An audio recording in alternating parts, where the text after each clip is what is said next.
Deuteronomy chapter 22. You shall not see your brother's ox or his sheep going astray and ignore them.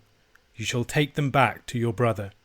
And if he does not live near you, and you do not know who he is, you shall bring it home to your house, and it shall stay with you until your brother seeks it. Then you shall restore it to him. And you shall do the same with his donkey, or with his garment, or with any lost thing of your brother's, which he loses and you find. You may not ignore it. You shall not see your brother's donkey or his ox fallen down by the way and ignore them. You shall help him to lift them up again. A woman shall not wear a man's garment, nor shall a man put on a woman's cloak, for whoever does these things is an abomination to the Lord your God. If you come across a bird's nest in a tree or on the ground, with young ones or eggs, and the mother sitting on the young or on the eggs, you shall not take the mother with the young. You shall let the mother go, but the young you may take for yourself, that it may go well with you, and that you may live long. When you build a new house, you shall make a parapet for your roof, that you may not bring the guilt of blood upon your house, if anyone should fall from it. You shall not sow your vineyard with two kinds of seed, lest the whole be forfeited, the crop that you have sown, and the yield of the vineyard. You shall not plough with an ox and a donkey together. You shall not wear cloth of wool and linen mixed together. You shall make yourselves tassels on the four corners of the garment with which you cover yourself. If any man takes a wife, and goes into her, and then hates her, and accuses her of misconduct, and brings a bad name upon her, saying, I took this woman, and when I came near her, I did not find in her evidence of virginity, then the father of the young woman and her mother shall take and bring out the evidence of her virginity to the elders of the city in the gate. And the father of the young woman shall say to the elders, I gave my daughter to this man to marry, and he hates her. And behold, he has accused her of misconduct, saying, I did not find in your daughter evidence of virginity. And yet this is the evidence of my daughter's virginity. And they shall spread the cloak before the elders of the city. Then the elders of that city shall take the man and whip him, and they shall fine him 100 shekels of silver, and give them to the father of the young woman, because he has brought a bad name upon a virgin of Israel, and she shall be his wife. He may not divorce her all his days. But if the thing is true, that evidence of virginity was not found in the young woman, then they shall bring out the young woman to the door of her father's house, and the men of her city shall stone her to death with stones, because she has done an outrageous thing in Israel by whoring in her father's house. So you shall purge the evil from your midst. If a man is found lying with the wife of another man, both of them shall die, the man who lay with the woman and the woman. So you shall purge the evil from Israel. If there is a betrothed virgin, and a man meets her in the city and lies with her, then you shall bring them both out to the gate of that city, and you shall stone them to death with stones, the young woman because she did not cry for help, though she was in the city, and the man because he violated his neighbour's wife. So you shall purge the evil from your midst. But if in the open country a man meets a young woman who is betrothed, and the man seizes her and lies with her, then only the man who lay with her shall die. But you shall do nothing to the young woman. She has committed no offence punishable by death. For this case is like that of a man attacking and murdering his neighbour, because he met her in the open country, and though the betrothed young woman cried for help, there was no one to rescue her. If a man meets a virgin who is not betrothed, and seizes her and lies with her, and they are found, then the man who lay with her shall give to the father of the young woman 50 shekels of silver, and she shall be his wife, because he has violated her. He may not divorce her all his days. A man shall not take his father's wife, so that he does not uncover his father's nakedness. In Deuteronomy chapter 22 we reach the end of the section devoted to the sixth commandment, and in verse 9 of this chapter we move on to the material associated with the seventh. Verses 1 to 4 concern brothers' animals gone astray or in need. Lost animals should be returned, and animals in need should be assisted. This is related to earlier commandments in Exodus chapter 23 verses 4 to 5. If you meet your enemy's ox or his donkey going astray, you shall bring it back to him. If you see the donkey of one who hates you lying down under its burden, you shall refrain from leaving him with it. You shall rescue it with him. There seem to be a number of things going on. First of all, there is the concern of love for neighbour, your duty to return anything to your neighbour, not just an animal. But there seems to be something more than this. It's not just about the preservation of your neighbour's property. There is a focus upon animals for a reason, upon living things. Do not let an animal suffer on account of your disputes or your neglect. This is something that comes again under the 6th commandment. If you're truly caring about life, if you're truly opposed to the wrongful taking of life, then you will take care for animals. You will not let them suffer on account of your hatred. Verse 5 is a very unusual one in this particular context. A woman is not to wear a man's garment, nor a man a woman's cloak. Now, why this is found under this particular section is not entirely clear. What does this have to do with the 6th commandment? It would seem to belong more naturally with the section that follows concerning the 7th. It seems to be premised upon the need for a distinction between the sexes. The distinction between the sexes being considered here are conventional. Like language, conventional forms of attire for the sexes change from society to society. Likewise, the implements that they use and the other things that they're associated with. However, God is concerned that there is not any confusion between men and women. That distinction is meaningful and important, and it must be preserved in language, it must be preserved in dress, it must be preserved in custom and convention, and all these different ways. The actual form that living out such a commandment would take would differ from society to society. In no two societies are customs and conventions surrounding male and female behaviour exactly the same. But every single society draws a distinction between male and female. While behavioural and dress norms for men and women radically differ from society to society, and in no two societies are the same, every single society has such distinctions.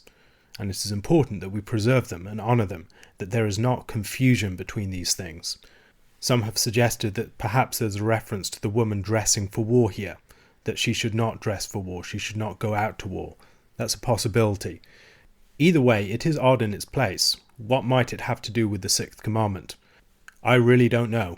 One suggestion would be that an attack upon differentiation is presented as an attack upon life itself. Life is formed by differentiation. Differentiation is what makes us fruitful as male and female, different from each other, but yet fruitfully related. And an attack upon that differentiation is an attack upon life itself. It breaks down life. It attacks that core symbol of the fruitfulness of life, the difference between male and female, and for that reason perhaps it comes under the commandment not to murder. But I suspect that something more still is going on here. It's worth looking at more closely. Right now, our understanding of this text might be something like a loose thread that threatens to unravel a few things. It needs closer thought. The commandment that follows in verses 6 to 7 concerning the bird's nest is another odd one. Like the commandment against boiling kids in their mother's milk, some concern is shown in it for the relationship between the mother and the child. There's an honouring of the maternal bond here. Do not take advantage of the maternal bond in order to kill a creature. The person who finds this nest happens across it. The person doesn't seem to be purposefully hunting for birds' eggs. Rather, they chance across it. And they chance across it with the mother there. And the mother's there because she wants to protect her nest. In that situation, the mother is vulnerable precisely because of her maternal instinct. And refusing to take advantage of that maternal instinct, to take her along with her young, is a way of honouring the maternal instinct more generally. We have a similar expression used in Genesis chapter 32 verse 11, where Jacob speaks to the Lord, "Please deliver me from the hand of my brother, from the hand of Esau, for I fear him, that he may come and attack me, the mothers with the children." The situation would be one of Esau attacking the children, and the mothers being defenseless but not being able to run because their children are being attacked. An interesting feature of this law is that it comes with a promise, that it may go well with you and that you may live long. This is the same promise that is attached to the 5th commandment. And so honouring father and mother, and in this case particularly the mother, is related to the commandment here concerning the bird. Yet this comes under the 6th commandment, and under the 6th commandment it's about the preservation of life, and in this particular case it's about the honouring of the maternal instinct, even in its most fragile and small form, in a little bird, that you will honour that instinct, and as a result of that you will be honoured in the land. That instinct is one of the reasons why you enjoy life, and so you do not use that as a means of bringing death. Verse 8 and the parapet law is the last material that falls under the 6th commandment. Israel is required to be proactive in guarding life. Once again, there's concern for the guilt of spilled blood, even in an accident. A failure to take concern for safety of people on your property can make you culpable for your negligence.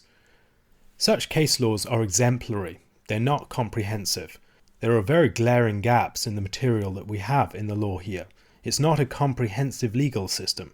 It was never intended to be. Rather, it gives us principles by which we understand justice. And the more that we learn justice and its principles through reflecting upon these laws, the more that we will be able to apply them to novel situations. In verses 9 to 11, we move into a new body of material. This is material associated with the seventh commandment, "You shall not commit adultery." Yet it seems a strange body of material with which to begin. To appreciate what's going on in the laws concerning unlawful mixtures, we need to think about the symbolism of commandments. The commandments of the law often have a symbolic import. They represent bigger truths in symbolic categories. Human realities are mapped on to animal realities and agricultural realities. Israel is a vineyard, but Israel as a vineyard must not be sown with two kinds of seed. Human persons are described as seed elsewhere in Scripture. In Jeremiah chapter 31 verse 27, "Behold, the days are coming, declares the Lord, when I will sow the house of Israel and the house of Judah with the seed of man and the seed of beast." The commandment not to have mixed seed within your vineyard is a commandment to ensure Israel's purity as a nation. God's concern here isn't really with what Israel sows in their physical vineyards. That's a symbol of what he really cares about. What he cares about is their faithfulness as a people, their purity as a people, and the way they treat their vineyards will be a symbol of that. Likewise with the ox and the donkey. The ox is clean and the donkey is unclean. Others have suggested that this may be a reflection upon events within Israel's history. Jacob is the ox. In the blessings and judgments upon his sons, he speaks about the hamstringing of an ox by Simeon and Levi, and it is likely that he's talking about himself. What then is the donkey? Donkey is Hamor, the wild ass, as his name means. This is a mixture of two households, a mixture of an unclean and a clean household, an attempt to bring them together as one people so that they intermarry. They are not to do that. The commandment not to mix wool and linen seems to be an unlawful mixture for another reason. Such a mixture is holy. It's a mixture that you find in the garments of the priests. And so purity on the one hand requires refraining from impure mixtures, and on the other hand it requires refraining from mixtures that are holy to the Lord. Verse 12, concerning tassels on garments, again relates to the principle of purity. In Numbers chapter 15, verses 37 to 41, the rationale of these tassels is explained. The Lord said to Moses, "Speak to the people of Israel, and tell them to make tassels on the corners of their garments throughout their generations, and to put a cord of blue on the tassel of each corner. And it shall be a tassel for you to look at, and remember all the commandments of the Lord, to do them, not to follow after your own heart and your own eyes, which you are inclined to whore after. So you shall remember and do all my commandments, and be holy to your God. I am the Lord your God, who brought you out of the land of Egypt, to be your God. I am the Lord your God." The purpose of the tassels was to preserve Israel from spiritual adultery, to whore after their own eyes and heart. These tassels are, as it were, signs of Israel's marital status, that they are holy to the Lord, and they must live in such a manner. The tassels also seem to be connected with the garments of the high priest, and so there is a natural association between this commandment and the one that immediately precedes it concerning the wool and the linen. Verses 13 to 21, the law concerning the woman accused of infidelity, is an incredibly difficult one to read. It offends many of our modern sensibilities, and we need to read it with care. First of all, how do we read difficult passages like this? The first thing to do is not to dodge the problems. Be honest about the difficulties that we have. Look at the passage carefully. Be patient. Don't panic. Don't get tunnel visioned. Recognize the limitations of your understanding. Draw encouragement from your past experience. If you're anything like me, there have been many, many times that you have looked at a passage and felt daunted by it. You've not known how to understand it, and then you've spent a lot of time with it and it's opened up. The more that you've done that, the less threatened you are by passages and their challenges. In all likelihood, if you give time to it, this passage will open up too. Most importantly, trust the author. We know that the author of this text is God himself, and we believe he is a good God. We have learned so much about him elsewhere that we can trust him with those things that we do not know. Be prepared to continue to wrestle with the text in the darkness until you're blessed. While admitting that you are in darkness, that you really do not know what it means, be patient and wait for things to open up. When dealing with the laws, we should also be clear that the laws are dealing with a fallen world. The laws are accommodated to such a world and to the sinful people within it. Jesus' teaching about Moses' permission of divorce is a good example here. The permission of divorce is not the ideal, it's not the way that God designed things to be. God's intent is that marriage should be indissoluble, but in a sinful and fallen world, allowance has to be made for divorce. The laws are also accommodated to a far less socially and politically complex society, where social, political, police and legal structures were very limited, and laws had to function within those limits. Laws such as these had to function in a society that was much more patriarchal, where men, as the physically and socially stronger sex, had social, legal and political power and agency, and women had very little. This was less the result of direct oppression than it was the result of limited structures in society, where the fact that social institutions and power structures overwhelmingly arise out of male power was far more immediately felt, because there was much less abstraction of that power from the immediacy of the family structure into strong social institutions that could limit men. Consequently, the policing of men and the protection of women generally had to arise from men of her own family or from the wider congregation of men. While we should be mindful of the patriarchal origins and the foundations of social, political and legal structures, we should be very thankful that we have moved beyond them in a great many ways. We should not idealize the situation here, but we should recognize that the law is speaking into it. Getting then to this particular law is one in which the man accuses his wife of sexual infidelity, and the charge of infidelity is taken very seriously. It seems that he hates her and wants to put her away, he wants to divorce her.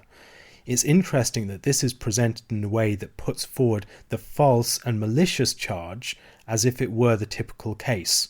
What is happening here is seemingly an attempt of a husband to get out of an unwanted marriage by blackening the name of his wife, and the deterrent for false charges is very significant.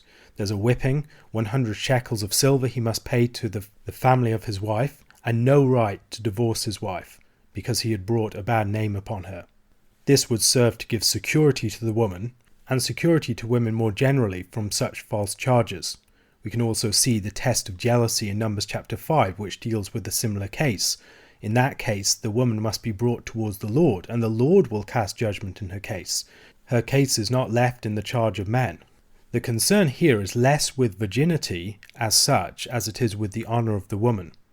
I think that there is a clue to the actual nature of what is taking place in the fact that the man does not suffer the death penalty for his accusation.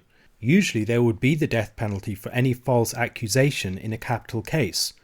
Rather, it seems that the man is trying to initiate a divorce by the false claim that she has been unfaithful. He's trying to put her away. He's not trying to put her to death with that claim. This explains why the law starts with the false charge. The law is really about the way that a family could protect their falsely charged daughter. This is then why the punishment of the man is focused on his loss of right to divorce and his being dishonoured and required to give money to the family of his wife, which, like the bride price, they would presumably keep in trust for her. If she were not in fact a virgin, the family could just let the divorce go ahead. Perhaps the death penalty comes when the woman and her family refuse to let the divorce go ahead and try and trap the man in the marriage, but it is shown that she was in fact not a virgin. In that case, she is to be put to death for her infidelity. The law protects women's reputations then. It also gives them security against divorces undertaken on false grounds by providing strong deterrence. However, it also provides strong deterrence against non-marital sexual relations. Verses 22 to 29 are laws concerning seduction, rape and adultery. The punishment for adultery is severe. Adultery is taken extremely seriously and has implications for the entire community. They must purge the evil from Israel. Unfaithfulness in marriage is a dishonouring of an institution that lies at the heart of Israelite society. This, like many other sexual sins, is not seen as a private matter. This is followed by the twin cases of the betrothed virgin, one in the city and one without. One is a situation where the relationship is presumed to be consensual because the woman didn't cry out or protest. The other is one in which it is presumed to be non-consensual because there was no one to hear her. It's important to recognise that what we have here are illustrations of principles of justice, not so much laws that must be woodenly applied. What happens if the woman in the city is prevented from crying out by her rapist? What if she doesn't cry out from fear when being raped, but runs for help as soon as it is over? I presume that this would satisfy the principle. However, if no protest or reporting occurs, there is good reason to believe that the act was consensual. The law of the man who lies with the unbetrothed virgin comes next. This law has a parallel in Exodus chapter 22 verses 16 to 17. If a man seduces a virgin who is not betrothed and lies with her, he shall give the bride price for her and make her his wife. If her father utterly refuses to give her to him, he shall pay money equal to the bride price for virgins. Here it seems to be applied to someone who had forceful relations with a woman. If she wants to go ahead and marry him, and her father consents, he must pay the bride price and he has no right to divorce her. One could perhaps imagine this law being invoked in a situation where a man forced himself upon a woman against her protestations, who was attracted to him but did not want to have sexual relations before they were properly married. What it most definitely does not do is give the rapist the right to marry his victim. The bride price that would have to be paid even if she did not want to marry him was in part designed to ensure that she would not suffer on the account of his rape with potential suitors. The final law of the chapter concerns incest, not taking your father's wife, not uncovering your father's nakedness. This language is language that we have already encountered in Leviticus. A question to consider. What are some specific applications that we might make in the modern day of the law of the mother bird? Luke chapter 11 verses 29 to 54. When the crowds were increasing, he began to say, "This generation is an evil generation. It seeks for a sign, but no sign will be given it, except the sign of Jonah. For as Jonah became a sign to the people of Nineveh, so will the Son of Man be to this generation. The queen of the south will rise up at the judgment with the men of this generation, and condemn them. For she came from the ends of the earth to hear the wisdom of Solomon, and behold, something greater than Solomon is here. The men of Nineveh will rise up at the judgment with this generation, and condemn it. For they repented at the preaching of Jonah, and behold, something greater than Jonah is here.